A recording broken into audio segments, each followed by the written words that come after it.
Rebonjour pour la suite de ce colloque. Donc effectivement, donc on enchaîne avec la communication de Fabio D'Almeida, donc qui est postdoctorant en histoire de l'art à l'école du Louvre et à la faculté d'architecture et d'urbanisme de l'université de Sao Paulo. Donc il est déjà docteur en histoire, théorie et critique d'art et il sort donc d'un cycle de travail, enfin voilà, d'un cycle de recherche donc à l'INHA. Et là, donc actuellement, il travaille donc sur l'historiographie de l'art et en particulier, plus spécifiquement sur l'historiographie de l'art brésilien du 19e siècle. Donc là, il va nous parler donc d'un artiste dans la bataille, et donc sur la question du détail de l'autoportrait et de la représentation donc dans la bataille d'Havaï, donc de Pedro Américo. Donc voilà. Bonne. Alors, je fais visualiser sur mes slides. Ben, normalement, c'est reproduire. C'est bizarre parce que ça devrait se faire. Beaucoup, voilà. Au lieu de l'immense bataille, l'artiste peint soigneusement son autoportrait.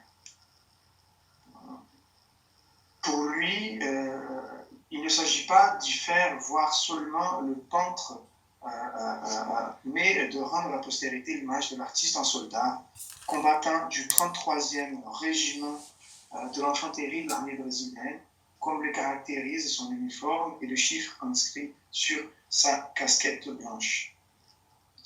Peint à Florence par les Brésiliens Pedro Américo entre 1873 et 1877, y conclut lorsque l'artiste complétait également ses 33 ans, le tableau représente la dernière grande bataille qui a défini la victoire du Brésil et de ses alliés dans la guerre menée contre le Paraguay entre 1865 et 1870.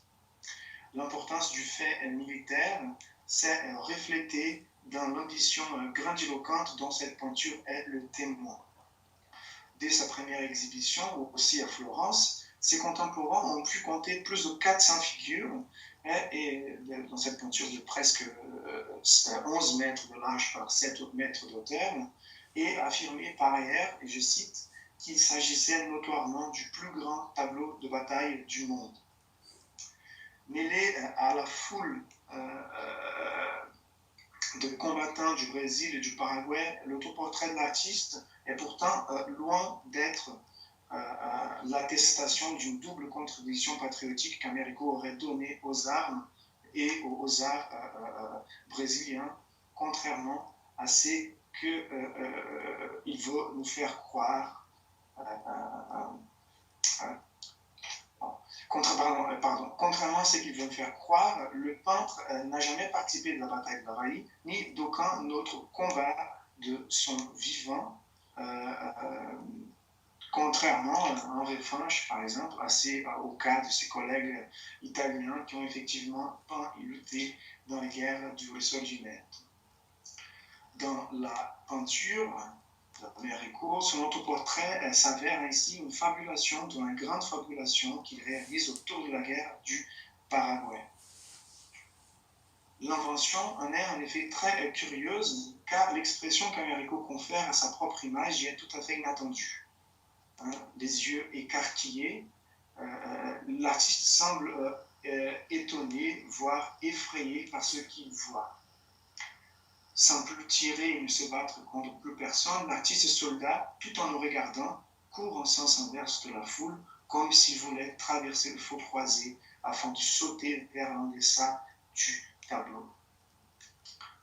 À en juger par un tel investissement, il semble étonnant de constater que l'autoportrait d'Américo n'a jusqu'ici provoqué aucun questionnement dans les nombreux textes qui ont été consacrés à sa bataille depuis 1877. Les plusieurs dizaines d'études académiques publiées sur cet artiste à partir du XXe siècle ont toutes notamment considéré son autoportrait comme une sorte de caprice d'artiste. La seule exception à cette opinion généralisée se trouve dans un article de 2002 où l'auteur Georges Cole attribue au portrait une fonction structurale importante dans la peinture, sans que cela implique pour autant une fonction symbolique.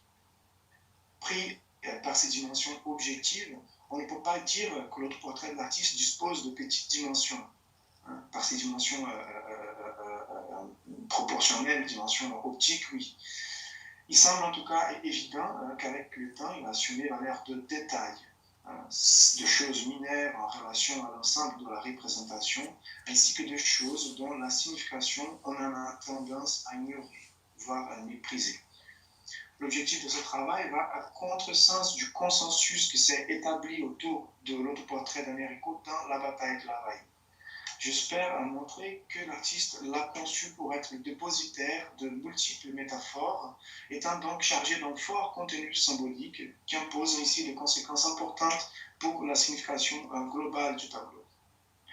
Pour entrer dans les vifs du sujet, j'aimerais donc revenir au problème de la structuration de la peinture, puisque c'est là où se trouve la donnée la plus basique qui garantit l'importance de l'autoportrait de l'artiste en même temps qui révèle un premier niveau de métaphore qui fait adhérer à sa propre image dans la bataille.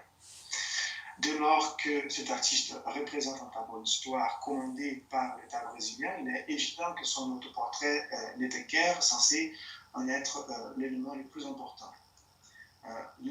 Son insertion même dans la peinture prouve l'investissement très personnel de l'artiste.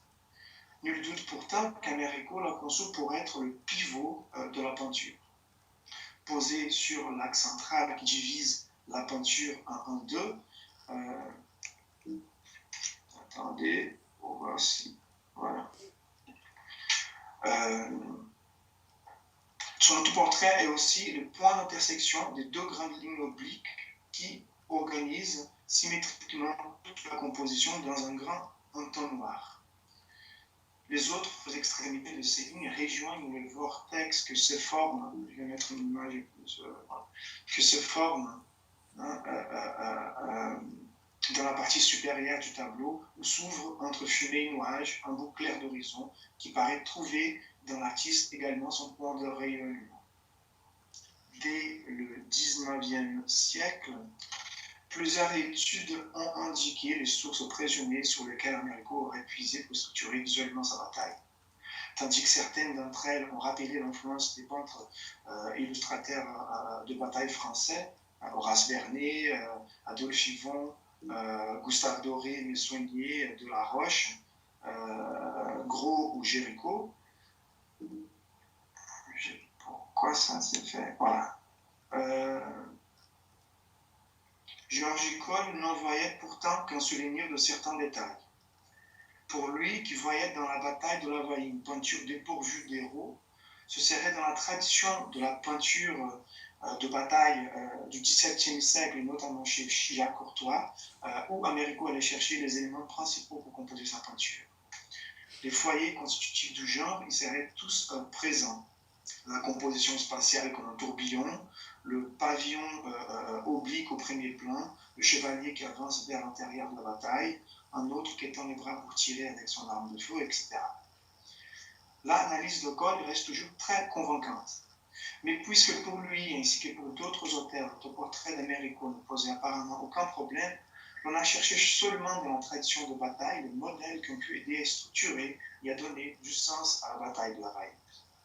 Il en résulte qu'on a laissé de côté d'autres sources iconographiques qui se découvrent aussi importantes pour cette peinture, sources dont la structure usuelle est elle-même porteuse d'un contenu symbolique. Par sa symétrie ainsi que par la présence centrale que l'artiste occupe dans la bataille et par l'aspect cataclysmique, il est difficile de ne pas y voir l'absorption d'une structure traditionnelle de l'iconographie chrétienne et plus clairement celle du jugement dernier.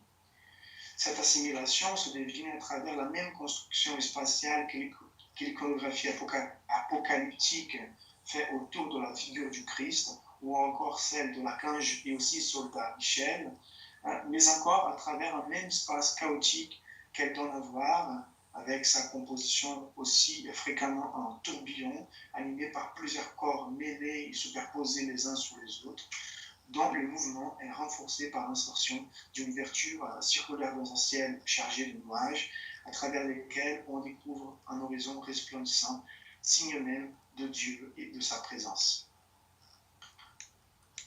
L'allusion au Christ constitue aussi sûrement l'une des métaphores centrales qu'Américo adresse à son autoportrait dans la bataille. L'on se souviendra ici du numéro 33 sur sa casquette, indicatif autant de son âge que celle du Christ lors de son holocauste.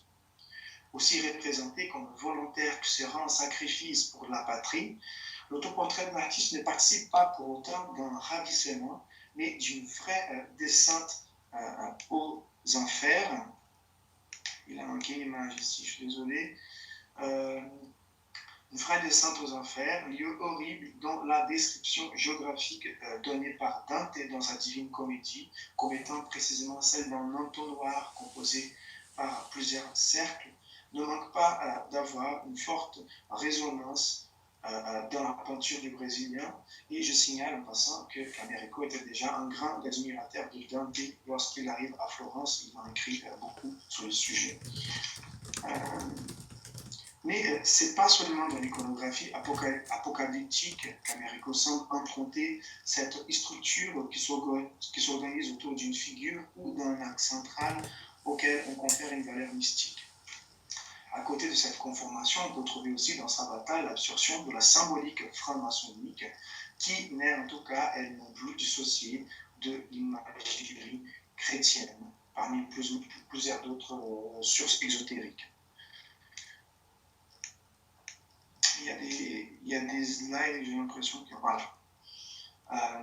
Là, ici, il y a l'image, il y avait l'image, je ne trouve pas, mais bon.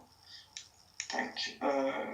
Dans sa bataille, l'association à la symbolique, à la symbolique de cette société. Je voulais juste faire une parenthèse. En fait, juste très peu discuter, c'est qu'Américo était effectivement maître franc-maçon depuis 1871, activité qu'il poursuit sûrement jusqu'au moins à la fin de l'année 1870.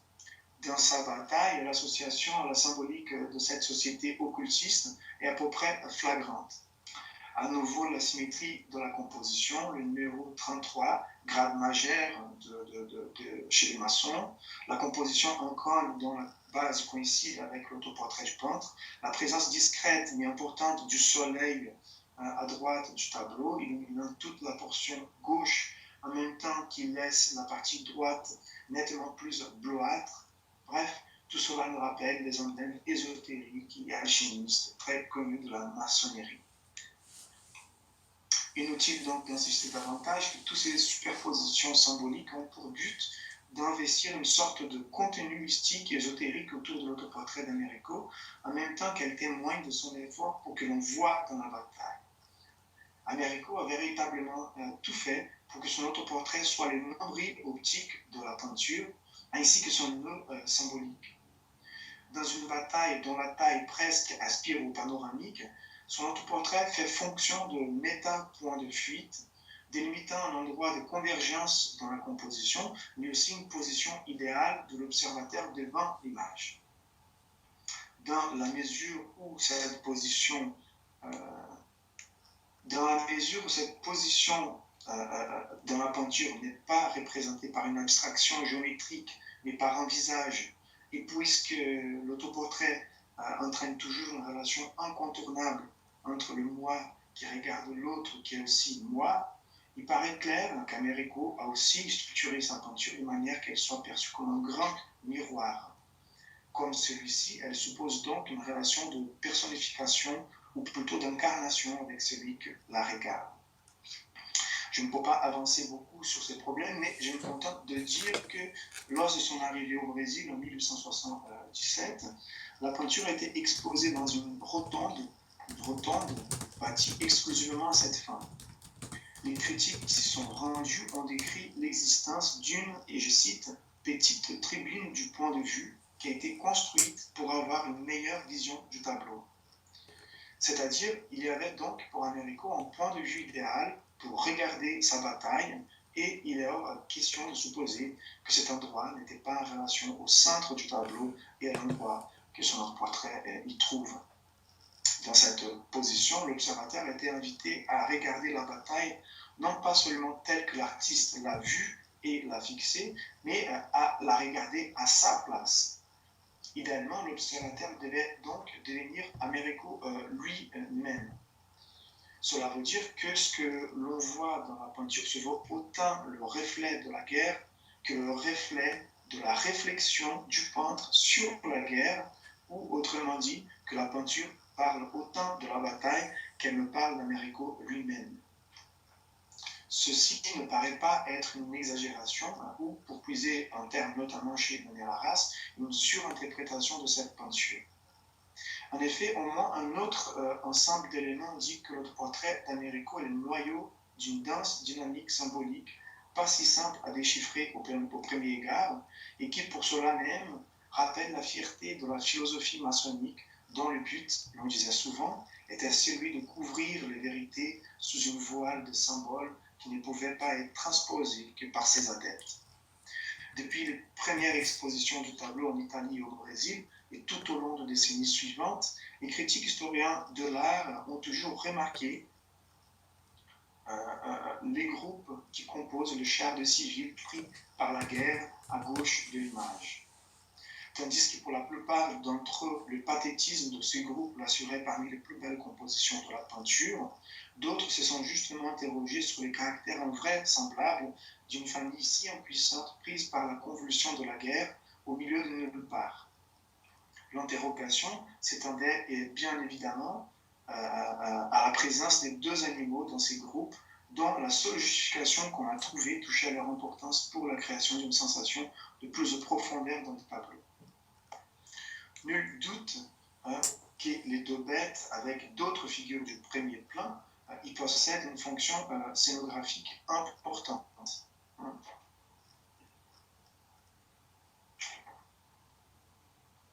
Mais peut-être ce n'est pas que cela.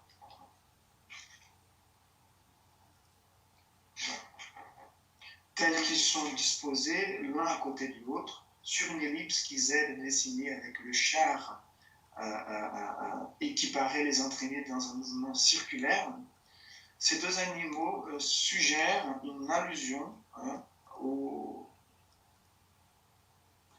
à l'univers ésotérique et notamment astrologique, très important aussi pour les cercles maçonniques. Après tout, Bélier et Taureau sont les deux premiers signes du zodiaque.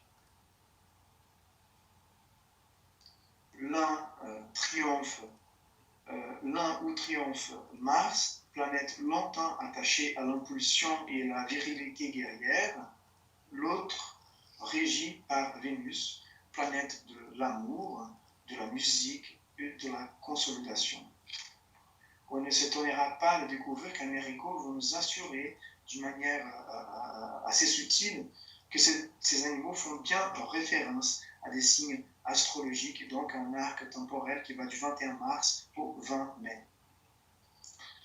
Dans le panier peint dans la bataille, étrangement placé entre le bélier et le taureau, l'artiste fait voir une abondance d'épis de maïs, des oranges et des goyaves, c'est-à-dire des récoltes typiques du sud du Brésil entre le mois de mars et celui de mai, comme l'attestent plusieurs manuels agricoles du XIXe siècle. Mais dès que l'on accepte que les deux animaux symbolisent dans la peinture une portion du zodiaque, la question qui se pose tout de suite est celle-ci. À quoi font-ils référence? Une première réponse peut se dessiner par l'attribution même des signes du bélier et du taureau par rapport au sujet du tableau, c'est-à-dire la célébration de la victoire du Brésil dans une guerre qui avait commencé le 1er mai 1865 et fini le 1er mars 1870. Ces symboles se représentent pour nous rappeler de l'ascension de Vénus sur Mars ou encore du passage du temps de sacrifice à celui de récolte, de la paix et de la fortune. Sans s'opposer forcément à cette première réponse, une deuxième pourrait pourtant aussi trouver sa place. Celle-ci dérive d'une suspicion parallèle qui nous invite à jeter un coup d'œil sur la biographie de l'artiste, d'Américo. il n'est pas sans intérêt de découvrir qu'il était né en Nareille, province de la Paraïbe, le 29 avril 1843,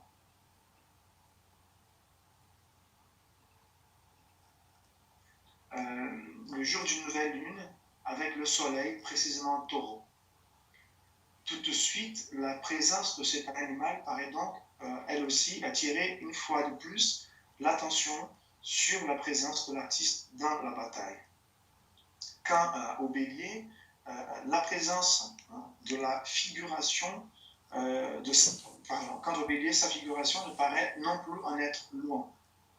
Dès lors qu'Américo se montre sensible à l'astrologie, il ne reste pas de place à imaginer qu'il ignorait l'importance de la position d'autres astres au moment de sa naissance ou, outre celle du Soleil, pour la compréhension de son profil astrologique.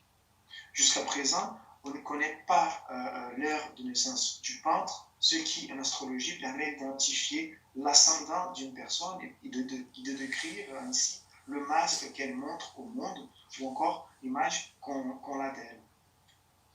Il n'est même pas sûr que lui-même le savait, né dans une famille très modeste avec plusieurs frères et sœurs.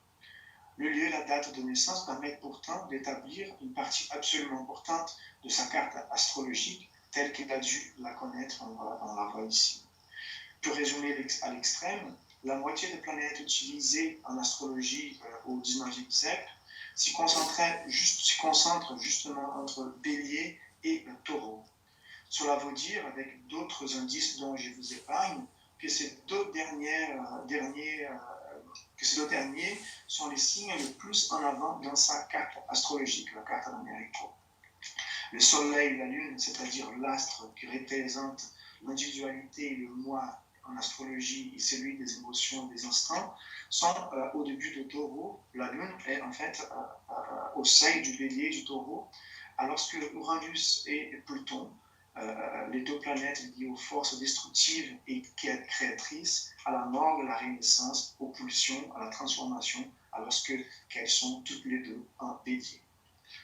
Il ne semble pas déraisonnable de supposer qu'Américo croyait avoir ou désirait que l'on interprète son ascendant en Bélier, car il s'agit précisément des attributs d'un enfant de Mars qu'il choisit pour construire son autoportrait dans la bataille, c'est-à-dire le masque avec lequel il se donne à voir.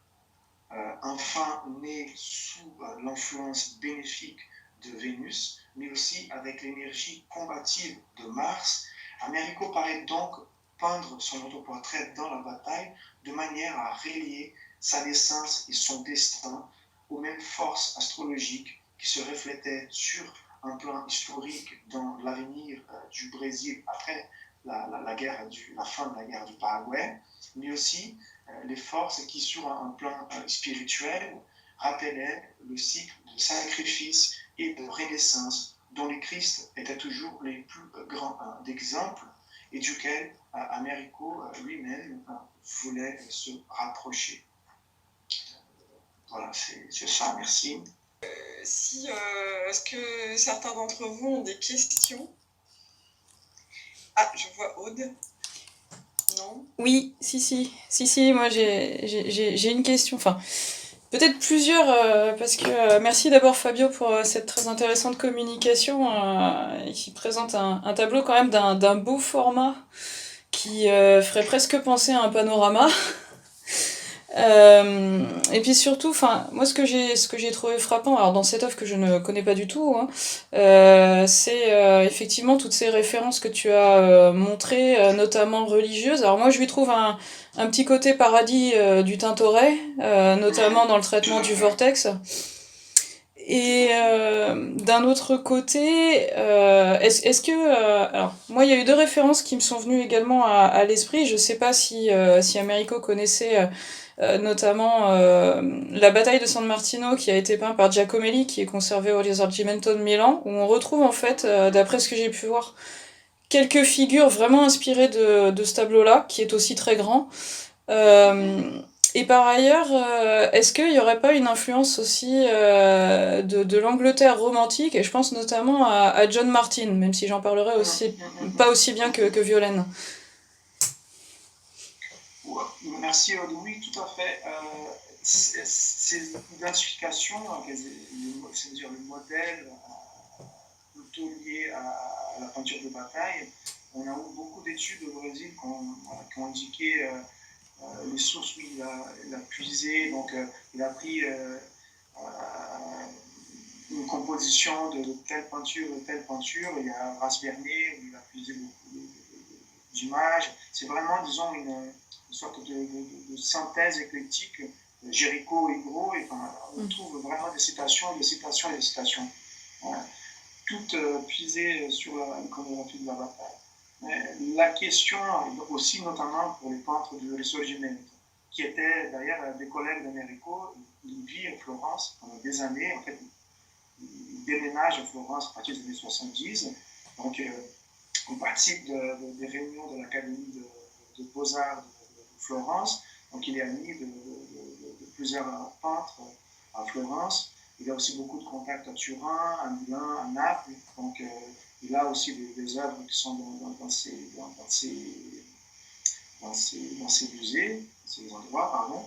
Et donc, c'est clair qu'il y a une circulation de modèles dont il fait partie, à la fois par citation, mais aussi cette circulation de savoir et de postures qu'il partage avec les peintres du Risorgimento, parce qu'il est en Italie en ce moment. Et la question qui m'intéressait justement, c'était son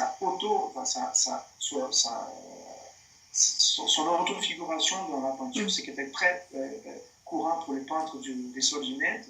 Oui. Lui qui n'était pas un soldat, contrairement à Camarón ou à Fattori par exemple.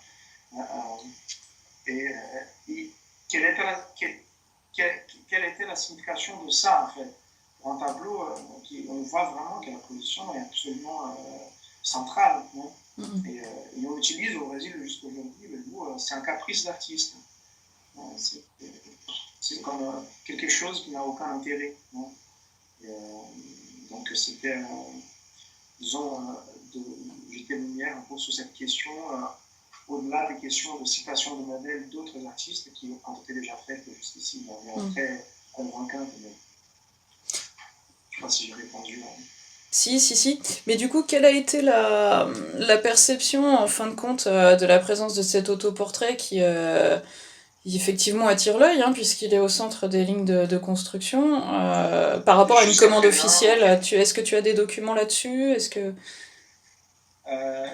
Sur le 19e siècle, très peu d'artistes, de critiques en ont parlé. Quelques-uns ont cité, regardez les groupes du 33e régiment qui avancent sur la toile et tout. Mais c'est presque comme si au 19e siècle, en fait, les contemporains, c'était tellement évident qu'il n'y avait pas besoin d'en parler. Parce qu'il y avait l'artiste, il y avait lui. Donc, c'est quelque chose qui, dans la fortune critique de la peinture, n'apparaît pas. Alors que pour les études à partir du 20e siècle, on parle tout le temps. Le peintre est dans la peinture. Le peintre est dans la peinture. Et bon, ça veut dire quoi, ça, au final? Il est dans la peinture, moi je veux voir. Quelle est la signification, quelle est la valeur, l'intérêt de dire, bon, le peintre est dans la peinture. Et la conclusion qu'on en a donnée, c'est justement qu'on est dans la peinture, c'est un caprice d'artiste, c'est comme ça n'a aucun intérêt. Merci Fabio. Merci beaucoup.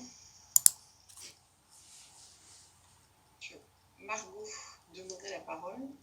Oui, justement, la question d'Aude apportée de l'eau à mon moulin, moi je me demandais quelle avait été la formation en fait d'Américo, par quel atelier il est passé pour pouvoir accumuler, ne serait-ce que ça, autant de références.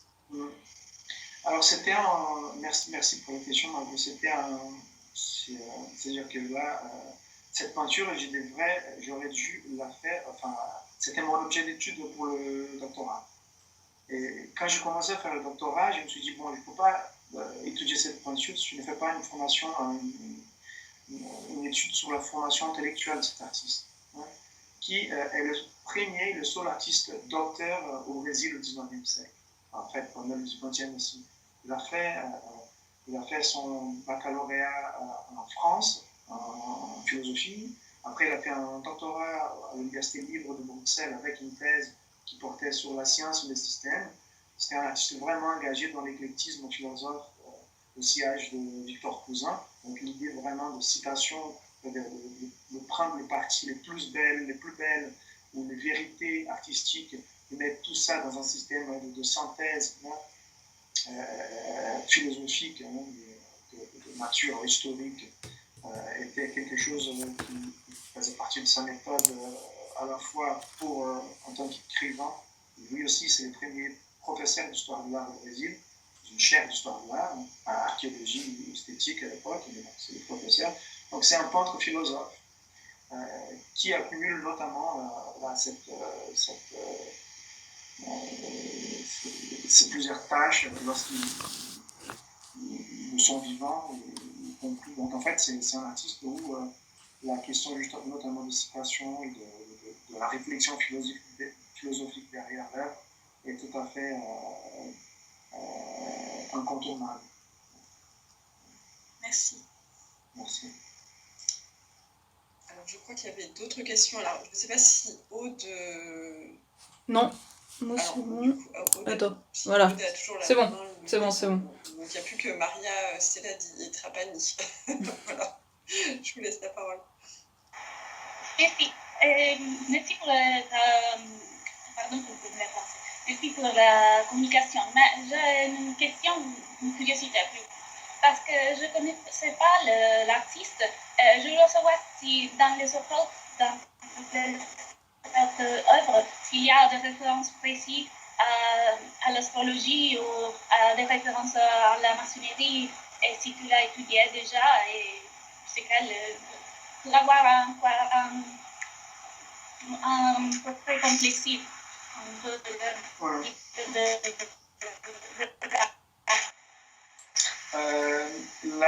Sur l'astrologie, les travaux, pas forcément, pas trop.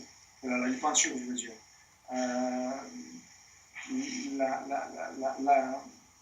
L'autoreprésentation est une question centrale dans la carrière de cet artiste. Tous les peintures qu'il a produites, de manière obsessionnelle, vraiment, il mettait soit son visage, ça a compris les pointures d'histoire. Il y en a plusieurs. Toujours, lui, il est dans l'histoire. Donc, il y a aussi une question par rapport à l'idée de la construction de l'histoire pour le peintre d'histoire.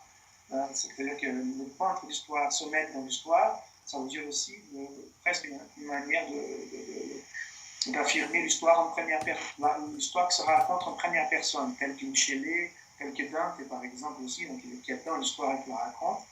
Mais par contre, pour l'astrologie, ça apparaît aussi beaucoup dans ses romans, hein, parce que lui aussi, il a écrit plusieurs romans de son vivant. Donc dans son vivant, il y a toujours un côté ésotérique. C'est-à-dire en fait que la question mystique, ésotérique est très présente dans son œuvre, mais je pense que l'astrologie, elle participe justement, c'est une composante de sa participation au cercle maçonnique, hein, parmi d'autres intérêts mystiques, kabbalistiques, je ne sais pas comment on peut parler en français, mais c'est une composante. Et dans cette peinture, disons l'orchestre la plus claire par rapport à son intérêt de l'astrologie. Et là, c'est la seule chose où les critiques à l'époque ont fait référence à sa présence. Quand il parlait de la peinture, il disait Américo, c'est l'astre autour duquel toute la peinture gravite. Donc en fait, la critique aussi, elle a utilisé éventuellement des termes critiques qui font référence à l'astrologie, à l'astronomie, à la cosmologie, côté de l'astre. Merci.